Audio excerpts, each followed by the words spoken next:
¿Sabes qué es la seguridad psicológica y cómo impacta el liderazgo?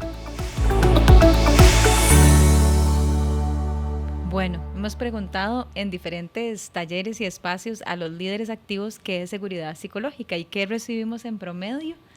Sí, que no se sabe qué es. Yo a veces incluso me dicen que sí saben y alguna vez nos pasó, ¿verdad? Desde el no saber que una persona pensaba que era primeros auxilios psicológicos, ¿verdad? Que era querer saber qué hacer, el manejo de una crisis en una persona. Pero ¿qué podríamos decir que es la seguridad psicológica en el liderazgo? Sí, yo creo que tiene que ver con o sea, el sentir, ¿verdad? Un espacio en donde puedo expresar lo que siento, en donde puedo expresar lo que pienso, aunque esto sea opuesto a lo que el resto del grupo piense. Un espacio en donde entonces se reta el status quo, ¿verdad? Porque puedo ser creativo y puedo pensar diferente. Un espacio en donde el error es parte del aprendizaje. Y entonces, considerando todos estos elementos, las personas se sienten confiadas, se sienten tranquilas de estar en ese equipo, y entonces esto genera desde el punto de vista del equipo e inclusive a nivel cultural en una organización muchísimos beneficios en términos de generar resultados mucho más creativos, inclusive muchísima más compenetración en el equipo. Yo también había leído un poco que tiene que ver con sentirse incluido y valorado con el hecho de ser yo. Lo cual es bastante nuevo, porque no emitas como líder algún, ¿verdad?, comentario, criterio que pudiera hacer sentir o ignorada a alguna persona, tal vez inapropiada. Y eso pasaba mucho antes, ¿verdad? Yo recuerdo que yo tuve una líder, yo estaba almorzando hace muchos años, todos juntos, ¿verdad? Y ella hablando de lo terrible que era vivir en concubinato escandaloso, ¿verdad? Que así se le decía, ¿verdad? Que es un sesgo, y yo así que me hundí en la silla, ¿verdad? Y decía, ¿en qué momento me preguntas si yo ya me casé, ¿verdad? Y yo no me había casado. Era muy usual, pero todavía encontramos momentos donde los líderes decimos cosas que podrían hacer sentir a la gente poco incluida o sin capacidad de opinar o sin capacidad de equivocarse. Sí, definitivamente esa parte me parece importante, y que entonces qué importante revisar nuestros sesgos inconscientes de esas cosas que pensamos y que expresamos sin darnos cuenta, pero que pudiéramos estar yendo en contra de esa seguridad psicológica del equipo. Y creo que el reto mayor es esa conciencia, el cómo nos damos cuenta de que estamos diciendo algo que está afectando a alguien, porque ante la emocionalidad de ese alguien posiblemente no te lo va a decir. Entonces, ¿cómo propiciar para darnos feedback y saber si eso está sucediendo? Sí, o observar también, ¿verdad? También les pregunto qué es lo contrario a seguridad psicológica. Claro. Y ahí llegan más rápido, ¿verdad? Ahí dicen es el temor. Pero nadie quiere ser un líder, conscientemente al que le tengan temor.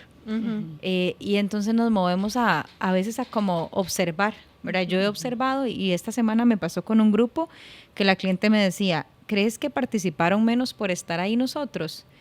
Y bueno, es que cuando se fueron participaron más, ¿verdad? Entonces yo le decía que sí, ¿verdad? Que la seguridad psicológica no es algo que puedas pedir, ¿verdad? Aquí es seguro psicológicamente. Si lo tienes que decir de pronto, puede ser que la gente no se esté sintiendo tan segura. Totalmente. Sí. Y creo que puede pasar de que yo soy nuevo acá y el lugar de donde yo vengo no había seguridad psicológica. Claro. Entonces yo no la siento, no me atrevo porque no sé cómo es aquí, porque no lo he visto, porque no conozco nada diferente.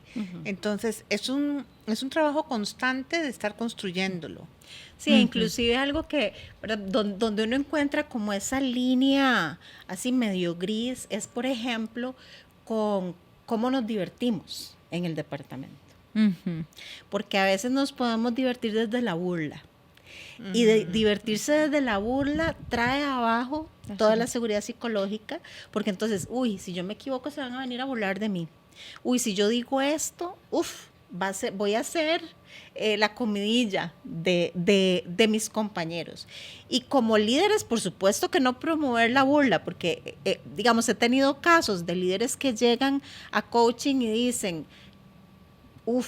sí, la verdad es que yo tengo un sentido del humor así medio complicado, y entonces quizás estoy promoviendo que los demás sientan que eso es lo correcto.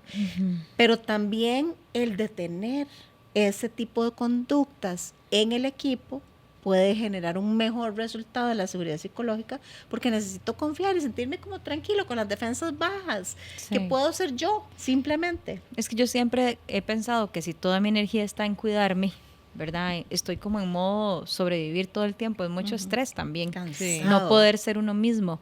Ahora, también a veces pienso que no hablamos de ese tema por las cosas que los líderes hacemos conscientemente. Claro. ¿Verdad? Yo inconscientemente, y por eso es tan importante pedir feedback, teníamos una compañera de otro lugar del mundo que tiene un acento muy rico, ¿verdad? Entonces siempre le preguntábamos, ¿cómo decís tal cosa? Y nos reíamos.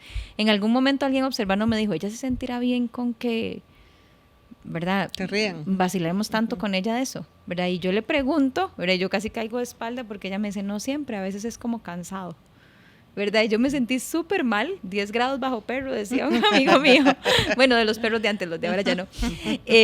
Porque no era mi intención, ¿verdad? Como parecía que se divertía, y yo dije, claro, esto puede que no la haga sentir tan segura psicológicamente a ella.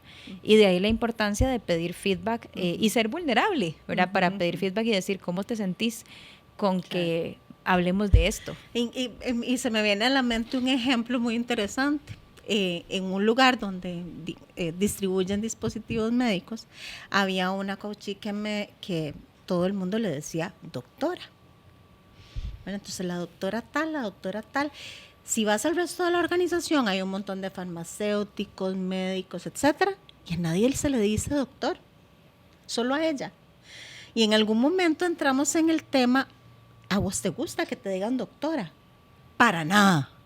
¿Por qué? Porque la hacía sentirse diferente. Entonces, a veces uno dice, bueno, esto era como por respeto a su profesión, a algo interesante. Pero no le gusta. Pero no tuvimos la sensibilidad de identificar que ser diferente a nadie, o sea, ser tratado diferente. Todos somos diferentes, pero ser tratado de una forma que no se siente equitativa, no se siente bien. Sí. Sí, yo creo que la importancia de nuevo de poner atención a los detalles, ¿verdad? Y de observarnos y pedir el feedback a los demás. O preguntar, ¿te gusta que te digan así? Sí, estaba pensando en un elemento de la seguridad psicológica que es la escucha activa, que no hemos hablado mucho, creo que nos falta un podcast de eso. Pero cuando estaba pensando en qué momento yo no me sentí segura psicológicamente, y es cuando yo estaba hablando con mi líder y mi líder estaba en otras. Estaba realmente en la computadora haciendo otra cosa, medio me escuchaba, medio me respondía y no me sentía apreciada ni que hubiera un interés real, ni en el tema que yo estaba gestionando, ni en mí como persona, tal vez menos, ¿verdad? Aunque puedo decir que la persona era una buena persona, simplemente tenía la maña de estar haciendo otra cosa mientras que yo le hablaba de estos temas que tal vez no eran sus más apasionados. Entonces creo que la escucha activa, que es mirándote a los ojos, ¿verdad? No haciendo nada más que escuchando, tal vez tomando notas y eso me ayuda a concentrarme, ¿verdad? Pero es practicar eso. Yo recordé ahorita que decías la escucha, que además creo que uno puede notar cuando uno mismo trata diferente al equipo, pero no en la diferencia de acercarse a congeniar, sino en la diferencia del sesgo, porque hay un sesgo de afinidad con el equipo. Alguna vez acompañaba a una líder observando la reunión, yo era parte de ese equipo, pero era evidente que se ponía a hacer algo solo cuando hablaba de determinada persona. Pero era muy evidente, digamos, a todos los demás les ponía atención, pero cuando esta persona empezaba a hablar, empezaba a hacer otra cosa, ¿verdad? Evidentemente pasaba algo. Y el impacto en la seguridad de esta persona era enorme, porque entonces lo que estoy diciendo es, todos son importantes, ¿verdad? Sin darme cuenta y esta persona no. Entonces observar, ¿verdad? ¿Qué pasa cuando yo estoy? ¿Qué pasa cuando no estoy? ¿A quién le presto cuánta atención? Hay coaches que me han dicho, ¿cómo le digo a mi jefe que solo a mí me cancela todas las reuniones? O sea, ¿dónde quedo yo en la escala de importancia si a nadie más le cancela y a mí sí? ¿Verdad? Todos esos detalles creo que se construye la seguridad psicológica una decisión a la vez y siendo muy conscientes, porque ciertamente estamos en un mundo ahora más, ¿cómo le podríamos decir? Complejo con las necesidades de las personas. Sí, ahora inclusive con los ambientes híbridos, yo creo que nos trae un reto adicional, porque es difícil generar seguridad psicológica si yo no tengo confianza.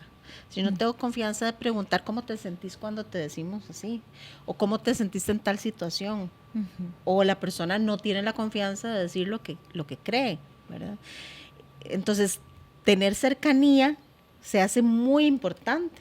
Lo hemos hablado en otros podcasts anteriores de la importancia de poder gestionar estos ambientes híbridos o inclusive totalmente remotos, donde no es lo mismo generar esa confianza, porque para poder tener seguridad psicológica necesitamos conocernos. Por supuesto. Necesitamos acercarnos, ¿verdad? Y hay gente que nos puede costar más. En el mismo equipo a veces uno hace más afinidad con una persona que otra. Totalmente. ¿Verdad? Hay gente que nos puede desafiar más en esa cercanía. Estaba pensando también en la importancia de este concepto para generar innovación disruptiva. Porque cuando no tenemos la seguridad psicológica para cuestionar lo que ya existe, lo que ya está, lo que ya mi jefe tal vez inventó y yo le voy a venir a decir otra cosa, puede no estar esa seguridad psicológica, entonces no lo voy a hacer. Y eso, quien pierde es la organización, porque va a haber otra empresa que sí tiene la seguridad psicológica, donde sí hay innovación disruptiva y te va a ganar la vuelta. Yo había leído que hay que ser intencional, ¿verdad? Hay una lista de acciones para prestar atención en seguridad psicológica que trae un libro que se llama Seguridad Psicológica, ¿verdad? Así se llama el libro, y decía, sea intencional preguntando en la reunión, ¿alguien no está de acuerdo? ¿Verdad? Genuinamente, y creo que lo mencionabas en algún episodio, genuinamente alguien piensa diferente. O a veces hablar yo de último porque soy el líder, ¿verdad? Y desafiarme puede ser más difícil. Vamos a hacer una lluvia de ideas sobre este proyecto, pero si yo de primero digo que es el proyecto más maravilloso que hay, hay que tener mucha valentía gerencial para decirme, no es tan maravilloso. ¿Verdad? Entonces hay que ser intencional y ir a los básicos. ¿Cómo es que me sé el nombre? Y yo lo he visto, me sé el nombre. Lo he visto hasta en un taller, que no soy el líder. Si hay una persona en un programa de la que no me sé el nombre, eso puede generar un desafío en la persona, porque es cómo se sabe los nombres de todos y el mío no, ¿verdad? Le genera cierta inseguridad. Entonces, aquí vamos cerrando, ¿verdad? ¿Alguna recomendación todavía más puntual para los líderes activos? Sí, yo creo que tal vez una recomendación es cuidarse de esos detalles. Ser muy intencional, como decías, en términos de poder gestionar ese ambiente, o sea, estar pendiente de cuál es el ambiente que se está generando dentro del equipo, ser directo y, ¿verdad? Y como muy, muy conciso en qué cosas, inclusive generar acuerdos de equipo para poder identificar hasta dónde podemos llegar y que se siente bien en el equipo y hasta dónde no. Trabajaría también la cultura con el equipo, que todos conozcan el concepto para que además cuando yo no estoy, igual se viva en el equipo y que entonces me puedan incluso dar feedback cuando alguno vea que no estamos cumpliendo con esto que todos queremos, ¿verdad? Sí, yo cierro con la invitación de investigar más, ¿verdad? De investigar más de seguridad psicológica y de pedir feedback para saber dónde podría yo estarle impactando positiva o negativamente. Nos vemos en un próximo episodio.